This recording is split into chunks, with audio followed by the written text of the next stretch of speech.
একটু ইটা ক্যামেরা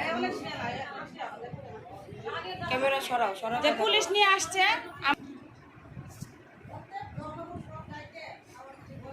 যত পুলিশই আসুক আমরা পুলিশের সাথে যাব না, আমরা এখানে থাইকা কাজ কাম করে সব টাকা ঋণ পরিশোধ করবো। আর আমার টাকা খাচ্ছে এটা নামলো তো। আমার হয়েছে ননদ আর খালাতো ভাই টাকা খাইছে, ওদের থেকে টাকা আদায় করে আমি দেব। কিন্তু আমাদের চাকরি টাকরি করতে দিলে আমরা এই জায়গা জনগণের সাথে থাকবো। আমার স্বামীর কারো কাছে দিল না। আর আমি পুলিশের সাথে যাব না, আর আমার স্বামীরে কারো কাছে দেবো না। আর আমার গায়েও কেউ হাত দিতে পারবে না, এতদিন কেউ দেয়ও নাই দেবেও না।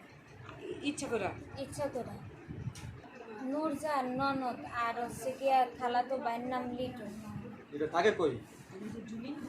জুলিও আছে, থাকে হচ্ছে গিয়া লিটন থাকে খুলনা, নূরজান থাকে এই জায়গায়। নূরজান স্বীকারোক্তি দিয়েছে 30,000 টাকা করে দিয়েছে আচ্ছা, প্রত্যেক মানে মাসে 16 টাকা। আরেকজন যে আসলে কই থাকে? পলাতো জুলি পলাতো। আচ্ছা, আপনার যে আছে কত টাকা নিছে আপনার ভাই? খালতো ভাই 13 লাখ টাকা নিয়েছে। আচ্ছা, আরেকজন যে যিনি পালাইছে এই 2 লাখ টাকা নিয়েছে। আর আরেকজন যে আসলে নাম কি করলেন? ও তো স্বীকারোক্তি দিয়ে গেছে। কত টাকা ছিল? 7 লাখ টাকা ছিল। 7 লাখ টাকা ছিল। আর আর আরগুলো টাকা কো এত টাকা দিয়েছিল? এই 25,000 টাকা। হ্যাঁ, 25 লাখ 25 লাখ টাকা। এই 25 লাখ টাকা। আপনার খালতো বাড়ি কয় লাখ টাকা দিয়েছে? 13 লাখ। 13 লাখ।